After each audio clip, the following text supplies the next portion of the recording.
What's up? I'm back with an unfortunate review for episode 3 of Brooklyn Nine-Nine season 8. It's unfortunate to me because though my original plan was just to do an episode reviewing the premiere and an episode that summarized the whole season and gave my thoughts on it.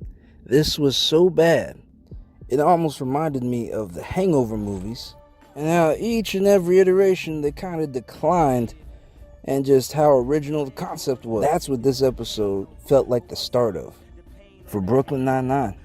I never thought that would happen. But let's get into it. This episode starts off with the characters in the precinct and they see a viral video of a cop that is eating a sandwich, eating some sort of food that has a rat in it. The police chief goes, "Hold on, stop the presses. This is a police oppression." And they completely halt all police patrolling in every part of New York City. We have Captain Holt. Unfortunately, he goes woke. Captain Holt wakes up and sees, oh my goodness, police are lying about the rat in the food and they're using it as an excuse to not work. Woke Daddy Holt sees this, dedicates the rest of his team's time into exposing and blackmailing the NYPD chief. So this is where my problems start to come in. Every single adventure that he sends his team on is a lazily written agenda, for lack of better words. Holt decides to tackle this as a 3-team project, aka the Trident. Jake and Charles are sent to identify the fake doctor's note. Amy and Sarge are charged with keeping the police presence on the streets. And last but not least, Rosa, with finding information that proves that the rat was planted there by the police. They each go out there and continually prove that the cops are worse and worse and worse throughout this whole episode. I don't think there was a competent cop in the bunch, in the lot of them. The cops were either a villain, incompetent, or whiny. Brooklyn Nine-Nine made it very clear that most cops are not good people.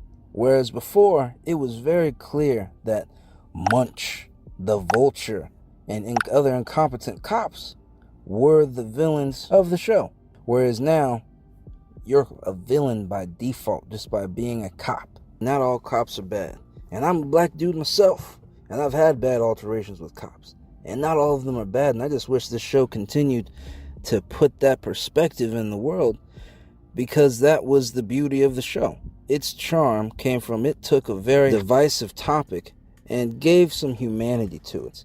And what they're telling this audience now is that the Brooklyn Nine-Nine are the only cops that are fighting for the greater good because they're woke. They believe in the principle of cops are guilty until proven innocent, which is a shame. And the episode definitely was a turning point and definitely a step back, a couple steps back in terms of the writing. As far as the jokes, it felt forced, especially with Charles. He, for whatever reason, given the story arc of almost having testicular cancer, which is a very serious thing, but then it turned out it wasn't real, and he just moped around this whole episode and was prancing around the precinct naked. That's not what a cop would do. Even if they are depressed, they would put on some pants. Holt as well was just absolutely too emotive. He didn't feel like he was rational. He was so wrapped up in proving that cops were bad. He went so far as to where at the end of the episode, how it all culminated was in Holt saying, "Hey, I win either way. If you keep cops off the street, good. Because crime rates didn't change. Guess what? If we have cops on the street, there's going to be worse altercations. There's going to be more customer service calls, essentially, or incident reports that having to do with cops." And not even to get political on it, for his character, who always saw the world and his position as changing the system from the inside and putting people in power from the inside to make the system better, for him to say, hey, just to have less of us is the better future that I had hoped for, to me is disingenuous to what he had worked for throughout this whole series. He was routinely the father figure for a lot of the characters, and now he's saying, well, if I had less characters to work with, aka less police stats, altercations, crime would be the same or better anyway. It was unfortunate to hear, and definitely a disappointment. Episode 3 for me is going to get I'm going to say 4 out of 10. Truthfully, it only gets 4 because the characters and the actors performed, and it was made in the guise of Brooklyn Nine-Nine, but definitely was not what we all know and cherish.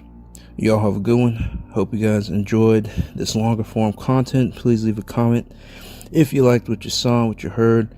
If you disagree, let me know as well. The Brooklyn Nine-Nine bring up some good and valid points. Hey, let me know.